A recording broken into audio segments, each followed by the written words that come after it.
Hi, I'm Jacqueline. And I'm Courtney, and this is Caffeinated Crimes. And you remember how we're always like, oh, we can't record on a Friday. We're too slap happy. We've recorded 5 episodes in 5 days or whatever. Well, we've not recorded in like a week and a half since that. And we And I talked for don't, an hour, yes. and now we don't know what we're doing. So apparently, nothing makes this podcast better, and you should just give up now. I also will cut out the pause, but I literally sat here for probably like 8 seconds before I said anything. Yeah. And she waited 8 seconds and her voice still cracked. And I cleared my throat right before I hit record. Oh man, I don't know. Like Courtney said, we just talked for like a damn hour about, well, Courtney's been on vacation. So in our defense, we had legitimate reasons to talk this time. This wasn't like I just saw you 4 days in a row and we still managed to, we had a lot to catch up on. And I was basically at the beach, so I didn't have my phone during the day. And also the service in the hotel was absolute shit. So I just like didn't talk to anybody for yeah, I was like, we did not really talk. I mean, like maybe once a day, like one exchange, and that was it. I also, as we were talking just now before recording, finished my water that I got before I came in to record. So I went to refill it. My husband's like, "Oh, are you done recording?" I was like, "No, we haven't started. I just ran out of water." Yeah, I ran out of water before we even started. So yeah, that's where we are today.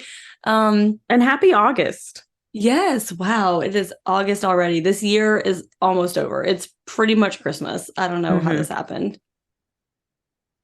Hear those ring, ring, ring, ring, ring, ring, ring, ring, ring. I was gonna sing the words, and then I was like, maybe if I don't sing the words, I won't get screwed. It's okay. We don't have enough listeners for that to matter, so I don't think it's like less than 10 seconds. You don't have to copyright. I mean, that was a solid 3. Okay, that actually is a myth, but but there's no, because I looked this up for some purpose that I can't remember now a while ago, and it was like that's what people say, but there's like nuances to it. Like it's not an exact like. I think it depends on like the type of copyright for like whatever I'm probably pulling that out of my ass, but apparently that is a common myth. Well, I know bigger podcasts who use different music, so come for them first. Exactly. We're just trying to do our little thing over here, sing you some Christmas carols in August, like you do. It's Christmas.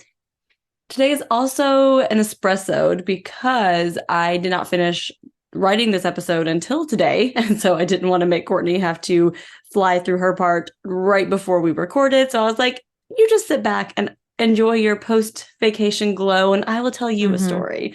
So hopefully I don't lose my train of thought or my words or any of those things that seem to happen because it has been a very long time since we did an espresso. Like, I don't even know the last one. Yeah. No. It's been a long time. Yeah. But before we get in the espresso, we do have an update, which by the time this comes out will be old news. But Charles Manson follower Leslie Van Houten has officially been released from prison after serving more than 50 years of a life sentence. So she was sentenced for her role in the Tate and LaBianca murders, and she's now in her 70s. Yeah. So she's pretty old now. She's expected to spend a year in transitional housing and then will be on parole for 3 years.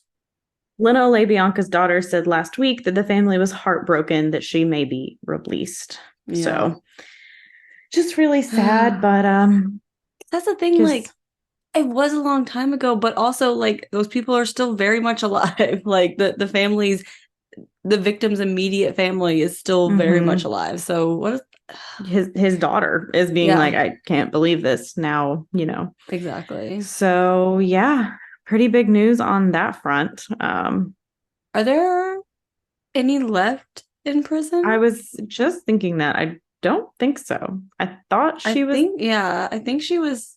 Is Squeaky still? Fact check this before we. Is Squeaky still in jail or is she dead? I think she's out, isn't she? I think she's been out for a while. Hold on. That's probably right. Let's do 2 searches. Okay. And what about Tex? What happened with him? It has been so long since we've been Charles Manson guys. I can't remember any of those details.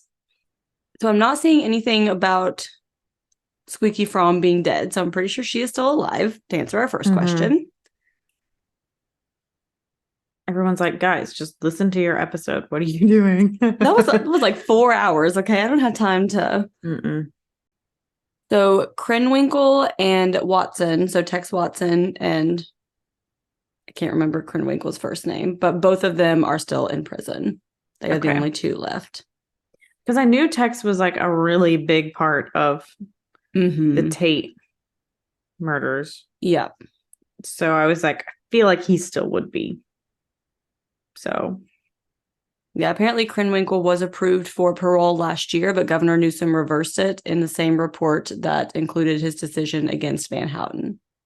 So she might get out soon too, maybe. Yeah. Because I know Governor Newsom was very unhappy with that. So. Yeah. So yeah, just crazy. That is the update on that. Courtney, do you have any other business before I tell you a tale? No, I don't think I have any more business. I've talked myself out.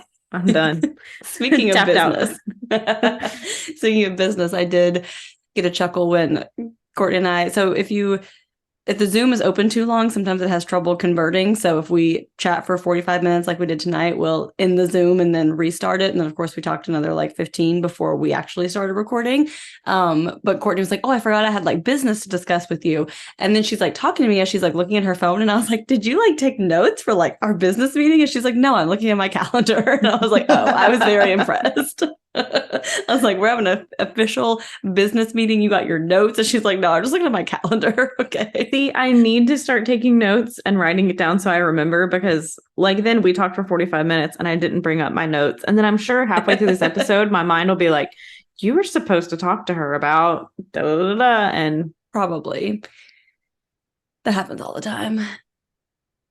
You know, I'm already off the rails, but I did see this TikTok yesterday that was like, whatever the thing is that's going to take you less than 5 minutes that you've been putting off for like months, just do the damn thing, because it's going to be over so quickly. And I feel like we all have that issue. You know, there's just those little like lingering things, that phone call you got to make, that thing you got to schedule, that whatever, just whoever needs to hear this, just do the thing and it will be over. Just do it very quickly. Do it while you're listening to this podcast, if that's something that you can simultaneously do. If your thing is a thing that can be done while listening to this thing. Okay, let's get into it with that lovely advice. Okay. So my sources for today are an episode of Forensic Files, which is season 21, episode 1, the Virginian pilot, a CBS News article, and some court transcripts. On May 14th, 1996, sailor Elise Makdessi and her husband Eddie were attacked as they entered their home. The couple had been out having dinner at an Italian restaurant in Virginia Beach, Virginia, and were ambushed as they entered their apartment. So who were the Makdessis and why would someone want to brutally attack them? So Elise Makdessi was 31 years old and had been training to be an air traffic controller for the Navy. She was stationed on Naval Air Station Oceana in Virginia. She had done really well in boot camp and went to air traffic controller school in Memphis. She was a good sailor and people spoke highly of her. Her husband, Eddie, was 32 years old and was a contractor for the Navy. He had been born in Lebanon and immigrated to the United States. And the couple had been married for 5 years and lived in an apartment off base. Elise greatly enjoyed her work, although she had been dealing with sexual assault within her command. She had told Eddie that she was often the recipient of sexual harassment and that it did eventually lead to a superior raping her after threatening to harm her and her husband if she said anything. And we do know that sexual assault is rampant in the military, so it is very difficult for a lot of women in the military. So Elise and Eddie had visited family in New England the weekend before the attack. They returned home on Thursday evening, and on Friday evening, they went out to dinner together after working a 12-hour shift. So the couple returned home to their apartment after 9 p.m., and they were immediately attacked upon entering the front door. Eddie was immediately knocked unconscious, and when he came to, he saw his wife tied to their bed, and a man was raping her and stabbing her. Eddie's hands were bound, but he was able to undo them and reach for a gun he kept in his nightstand. He shot the attacker and then called 911. Eddie told the 911 operator that his wife had been killed and that he had shot the intruder. However, the intruder wasn't dead, and he jumped up and lunged towards Eddie with his knife, and Eddie shot the intruder again, and he fell to the ground. When paramedics arrived, Elise was still alive, but barely. She had been raped and her pantyhose were torn. Her throat was cut and she had stab wounds to her chest, but she was trying to talk to the paramedics. Unfortunately, she was never able to get those words out and she did die on the way to the hospital. The intruder was found dead inside the Makdessis' apartment. He was lying on his back with his legs bent underneath him and had 3 gunshot wounds to the chest. And this man was identified as a coworker of Elise's, 37-year-old sailor Quincy Brown. Eddie was treated for his head injury at the hospital and then released, and investigators began working at the Makdessis' apartment. So the evidence at the scene did support Eddie's story. Their takeout containers from the restaurant were scattered directly inside the front door, and the electrical cords used to tie up Eddie were found on the floor where he was. A knife was found underneath Quincy with Elise's blood on it, and Eddie told investigators that he knew why Elise had been targeted and told them about the recent sexual assaults. And Elise had actually made a video before her death accusing her superior officers of assaulting her, and the video was found inside her apartment by investigators. So on the video, Elise said that she had made complaints to the Navy, but that they were covering it up.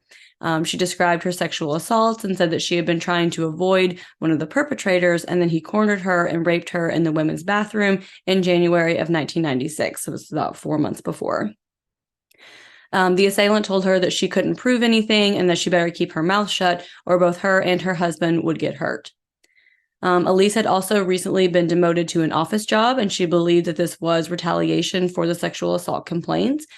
She stated that she was making this video in case anything happened to her or her husband, and the video, along with a list of 5 men that she alleged had assaulted her while on duty, were kept in a safe deposit box in her apartment.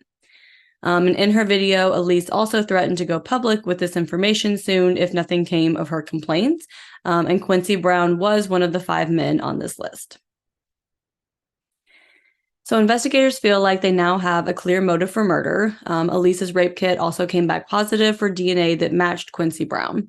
So the Naval Criminal Investigative Service, or NCIS, was now involved because they have 2 dead sailors and one of them is accused of killing the other. So they're like, okay, this is kind of our jurisdiction now. We will be taking over. Yeah. So Quincy Brown had been in the Navy for over 19 years and was married with a child. He had no criminal background or history of violence, and everyone that NCIS interviewed said they just couldn't believe Quincy could have done something like this. So recently, Quincy had been temporarily assigned to the quarterdeck, which in the Navy is where you're greeted when you come aboard a ship or a base, and that was also where Elise had been reassigned to the office job when she got demoted from her air traffic controller training. So NCIS questioned the other 4 men on the list who all denied the allegations. They all had families. All of them were considered respectable men, which, you know, they always say that. Doesn't mean anything. Yeah. Exactly. But one of Elise's female supervisors named Nancy Simpson said that she didn't believe any of these men had assaulted Elise and that Elise had never reported the assaults to her. So she's kind of confused because she's like, I am your direct supervisor. Like, I don't really know who you went to report these assaults if it wasn't me. Mm-hmm. But Eddie believed that Quincy Brown was sent to their apartment by higher officers in the Navy to shut Elise up. So he supported Elise's story about the Navy covering up the reports of sexual assaults, but the Navy said there were no records of any complaints made by Elise. However, investigators soon make a discovery that confuses them. So Quincy Brown's cell phone records show that he called the Makdessis' apartment at 9:36 p.m., which was later than the time Eddie said they were attacked. The call was answered by someone in the apartment and lasted for 2 minutes and 10 seconds. So if Eddie's timeline is true, then Quincy would have called the apartment while he was inside the apartment and then answered the apartment phone, or someone else was in the apartment with him to answer the phone. So neither of those really make sense with our story here. I had a feeling it wasn't going to be this cut and dry. I was like, yeah, it seemed a little too simple. I did say it was an espresso, but not that quite espresso. We got a little more to go. Yeah, I'm already in my head. I'm like, Courtney's wheels are turning. Formulating. They're turning. She's listened to many a true crime podcast, read many a true crime book, and she knows where this is going. I've watched Forensic Files. I know how they like to. So further investigation of the crime scene revealed that the knife found under Quincy did not have his fingerprints on it, and none of Elise's blood was found on Quincy's body. So she had been viciously stabbed to death, so it was nearly impossible that none of her blood would be on Quincy himself. Mm-hmm.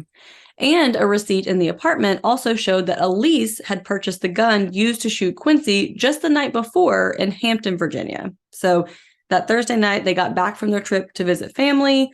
Elise purchased this gun. The very next day is when this happened.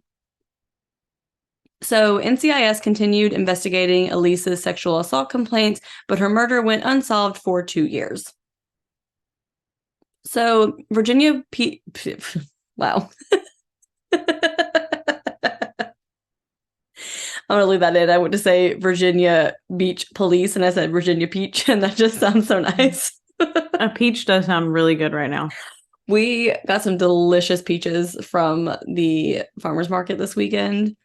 I mean, just, that perfect midsummer peach. Anyway, so the Virginia Beach Police contacted crime scene analyst Ross Gardner. So they found that Quincy's autopsy showed that the first shot penetrated his heart, and Gardner said this meant that there would have been an arterial spurt that resulted in blood coming out of Quincy's body in a very specific elliptical shape. So, and they did find that pattern in front of him, but based on the shot and that pattern, they determined that Quincy was likely in a kneeling position at the time of the first shot and then never moved through all 3 shots. So this doesn't really make sense if you were shot while in the act of raping and stabbing someone, and then again lunging towards Eddie with the knife. Like, you're going to be in all directions. You're not going to be kneeling for all 3 shots for the blood to all be in the same spot. Yeah. Also, his pants were on and zipped, and his shirt was tucked into his pants. So this does not seem likely for a man who was shot while raping a woman. You know what this makes me think of? Okay, so in Titanic, when Rose... I'm going somewhere with this. I'm going somewhere with this. Okay. The beginning of Titanic, and Rose runs to the end of the ship, and she's gonna jump over, but then Jack is trying to stop her, and so he's taking his shoes off and I'm gonna have to jump in after you. And then he helps her back over. Just in case you haven't seen Titanic, I'm gonna get a little descriptive. He helps her back over, and she slips on her dress, so she starts screaming, and he gets her back over. But by the time people showed up, it looks like he was sexually assaulting her. And then at the end, she was like, "No, he saved my life." And then it's Cal's basically bodyguard was kind of funny how she slipped so quickly and you had to save her, but you had time to take your shoes and your jacket off. So that's what it makes me think of, where it's how is all of this happening? Yeah, and you still got your pants back on. But you still have time. Yeah, exactly. That's a great analogy. Thank you for your contribution. It was a long-winded. I can always relate it back to Titanic. Let's be honest.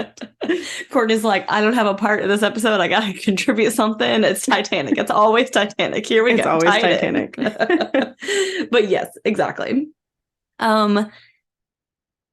So Eddie also claimed that he picked up the phone and called 911 after he shot Quincy, but there was no blood spatter on the phone's receiver, but there was blood spatter in the phone's cradle. So basically if the phone, and remember this is 1996, so you have a phone that goes into a little piece of the rest of the phone.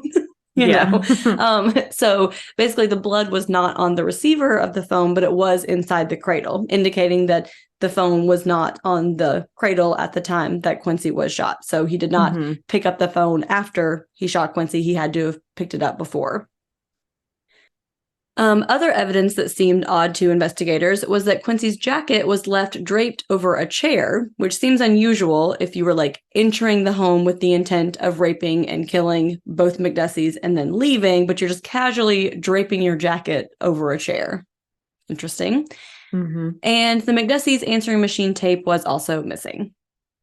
So even more interesting. I know we're all going to be shocked at where this is going.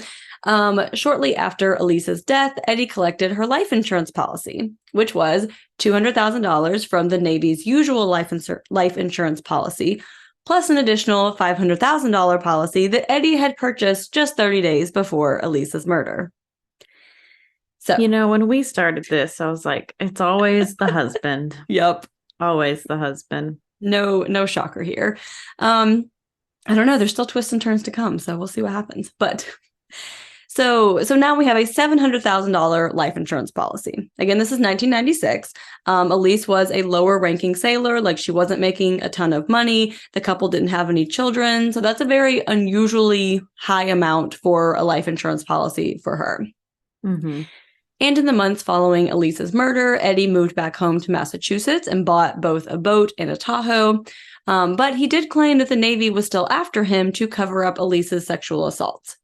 So he called reporter Mike Mather, who had been covering the case, and told him that he was driving in his new truck when a car started following him and tried to run him off the road.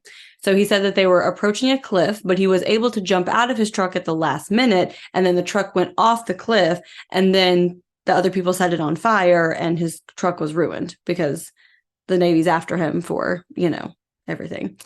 So okay. I can't even get through this next part with a straight face.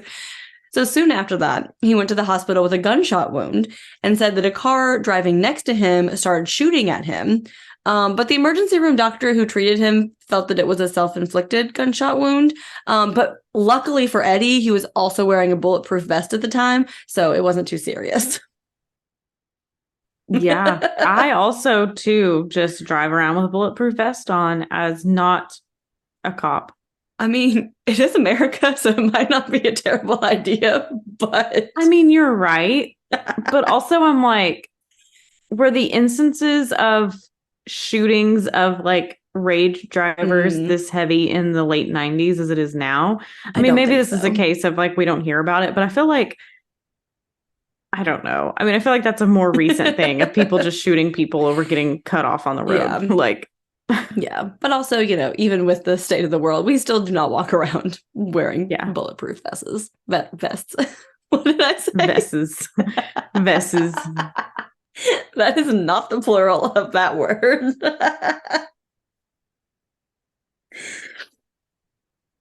But Eddie was later charged with false reports for these two incidents because there was a lot of evidence that he had set both of these up himself. Big surprise. So, investigators started putting the pieces together and learned that Eddie and Elise had planned to file a lawsuit against the Navy for these fraudulent sexual assault claims. So, the couple had met with two local attorneys in April and sought their advice about filing a lawsuit against the Navy for these sexual assaults. And when the attorneys tried to call them after their meeting, the phone number they gave them had been disconnected. And Eddie had also told a friend that this would be the next tailhook. So at the 1991 Navy Tailhook Convention in Las Vegas, sailors and Marines sexually assaulted approximately 83 women and 7 men, which led to the widespread acknowledgement of sexual assault within the military. So investigators believed that Eddie and Elise lured Quincy to their apartment for him to have sex with Elise so that they would now have this, quote, evidence to support her sexual assault claims. Because now she's going to have his DNA and she's going to have, quote, proof that all of these men have been assaulting her. Mm-hmm. So Quincy's call to the apartment was most likely to confirm their date before he came over. Investigators believed that Eddie tied Elise to the bed prior to Quincy arriving, so that Quincy would think it was just some kind of fun role play. And Quincy was found with a condom in his pocket, so they do think that Elise encouraged him not to use it when they had sex, but he had come over with the condom. And they also believe that Eddie then entered the bedroom after Quincy and Elise had sex and shot Quincy to death. They are unsure if Elise knew that Eddie's plan was to kill Quincy. Obviously, she did not know that he was going to kill her as well. But they don't know if she was aware of that part of the plan. They determined that Eddie then stabbed his wife to death after Quincy was dead. So the case was presented to the grand jury 5 years after Elise and Quincy's murders, and the grand jury returned 2 indictments for first-degree murder. However, investigators then learned that Eddie had fled the country. So since reporter Mike Mather had been communicating with Eddie previously, he tried reaching out to him to see if he could get Eddie to respond. So the way that he did this is he tried every combination of Eddie's first and last name and different email domains until someone responded. So he just sent the same email to every version of Eddie Makdessi at Hotmail, Gmail, Makdessi Eddie1 at tried all these combinations.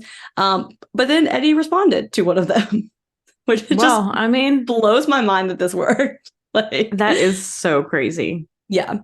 So Eddie was very angry and felt that Mike Mather had betrayed him and that he was the reason he had been indicted for murder. So Eddie then told Mike that when he left the US, he first went to Syria to visit his grandmother, but people there thought he was a spy and they stole all of his money, which he had a lot of from these life insurance policies, and then essentially kicked him out of the country, which I'm not really sure how you kick someone out of a country, or they just like intimidated him enough that he left because he feared for his life, but things did not go well for him in Syria. So he then ends up moving to Russia and getting married and having a child. He was granted Russian citizenship, which meant the US was unable to extradite him because they had no extradition treaty with Russia. That's where Edward Snowden is, right? Isn't he also in Russia? I don't know. I'll look it up. Okay, thanks. Not that it really matters that much, but I know. Hold on, let me. Maybe. Yeah, he's in Russia. Because I know that like he like fled the country and he was like, I will come back for a trial once you give me a fair trial. And they won't. And so I think he's in Russia and they can't like he doesn't have they don't have to like extradite him or whatever. Interesting. I was wondering when I was doing this research if that was still the case, because obviously this was like, you know, a few years, almost 20 years ago. Snowden was 2013, and I think he's still there. Okay. So interesting. So Mike asked Eddie if he would be willing to sit down with him and tell him his side of the story. So Eddie actually agreed, and Mike flew to Russia to meet with Eddie in October of 2002.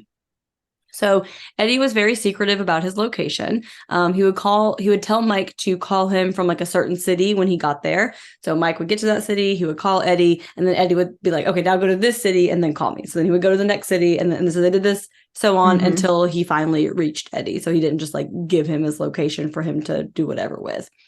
Yeah.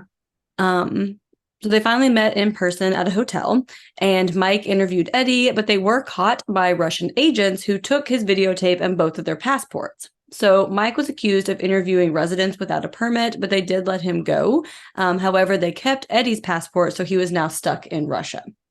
So Mike Mather returned home to the US without his videotape, and he's obviously devastated that like this story is just going to die without this videotape. And so he's like constantly calling the Russian embassy and begging for his tape back. And eventually they like mail it to him, which he said he was like, I received this envelope from like the Russian embassy with like a videotape. And he was like, I just thought it was going to be a joke. And they like made a tape saying like, fuck you or whatever. And he's like, and it was my tape. Like I was shocked. Yeah.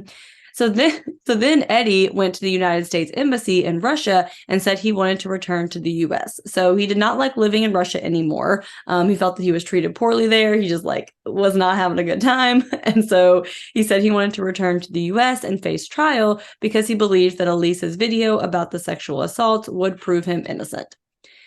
So the Russian embassy initially refused, but Mike called a contact at the State Department and told them that Eddie had been indicted on 2 counts of first-degree murder and was trying to return to the country so that he would be able to stay in trial. So he's like, look, like this guy's like up for murder charges and is asking to come back. Let him come back. Like don't like refuse to, like we want him here. So they were eventually able to get Eddie's passport back, and the U.S. Marshals escorted him back to Virginia Beach, Virginia in August of 2003. So Eddie was interrogated again, and he now tells police that there were up to 5 assailants in his apartment the night Elise and Quincy were murdered. So I don't know where these other 4 came from, but now there's 5 people attacking them. Whew, man. Yeah. So Eddie Makdessi finally went to trial in 2006, 10 years after the murders. He testified that he couldn't remember actually seeing Quincy kill his wife before shooting him, even though that was like an essential part of the story that he was telling police that night. But now he's like, I don't really know if I saw him killing her. I don't know. And the defense was not allowed to show Elise's videotape where she talked about these alleged sexual assaults because a lot of evidence up to this point has shown that did not happen. So Eddie's trial lasted 2 weeks before he was found guilty of 2 counts of first-degree murder and sentenced to 2 life terms plus 13 years in prison. And those are the murders of Elise Makdessi and Quincy Brown. That is crazy. That's like a lot of twists and turns. What a story. I mean, there's a imagine lot to how that. bad the conditions must have been for him in Russia, for him to be like, I'll face those murder charges. Like, I'll go back to trial. It's fine. I don't want to be I'll here. take an American prison over free in Russia. Exactly. Like, what in the world? Like, I understand that now because of the whole like climate, but like in the 90s too, I guess it still just wasn't great. It was still the same. Yeah. So yeah, like I mean, wow. I mean, Eddie and Elise over here just trying to make a buck, and then Eddie's like, "Nah, girl, I'm doing this alone. I know he turned on her, and yeah, like what? That's crazy. It was pretty wild. I mean, just like so many layers too. That it was like they were also, you know what I mean? Like, yeah, how many, you know. Because, like, obviously when the episode starts, you're like, okay, well, we know the husband did it. I mean, that's how I felt watching the Forensic Files episode. But then they get into, like, all the sexual assault stuff. And then, like, their plan to, like, file a lawsuit against the Navy. And it's like, what is happening right now? Yeah. Like, because you believe the sexual assault at first because it's a woman in the Navy. Like, this shit happens all the fucking time. So, like, even it being 5 men, like, doesn't sound absurd for it being in the Navy. You know what I mean? And I was going to think it. And then I was like, oh, like, I bet it's like, he walked in on his wife cheating on him, and then that's why he like killed her. But then you were like, his pants were on, and then I was like, okay, hold on. At least I did have you kind of confused. At least you didn't know exactly where it was going. I was trying to do a lot of guesses, and I did. I was like, the husband did it, but I didn't think it was going to be that many layers on it. Yeah, it was quite a lot. I mean, and I was doing some research and I found like a true crime blog that talked about it. Like, that's not in one of my references. I just like to see what other people say about stuff sometimes.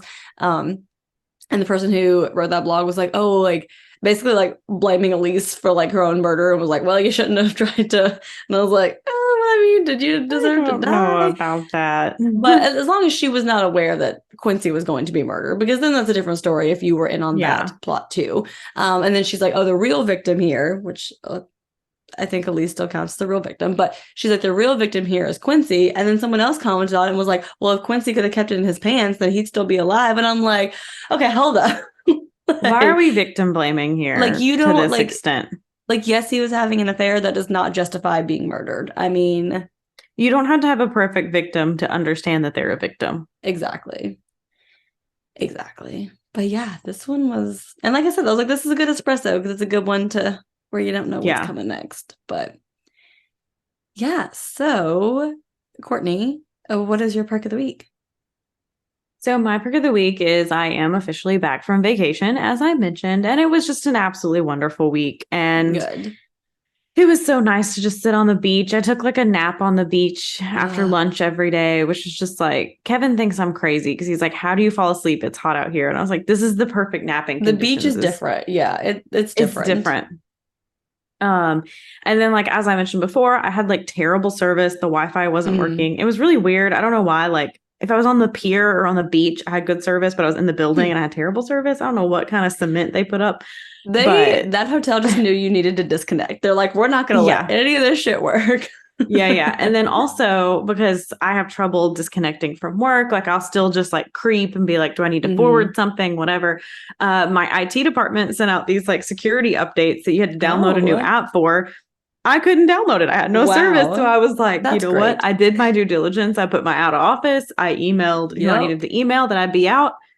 Rest of it's not on me. Exactly. So it was nice. It was like a full disconnect, and it was fun, like hanging out with like my parents, my sister, and my niece and nephew. So that was all a lot of fun. So nice. That sounds like a good vacation, much needed. Ready for my next one. Feel like I need a vacation from my vacation. Like I came back tired. Always. I'm like, wait a minute. But you were vacationing children, so that does make a difference. So you're like, it was different. It was a little different. You know, you're just trying to sit there, read your book, and Aunt Corny, will you take me to the ocean? Will you take me in the ocean? Will you take me to the ocean? Like, I'm like, no.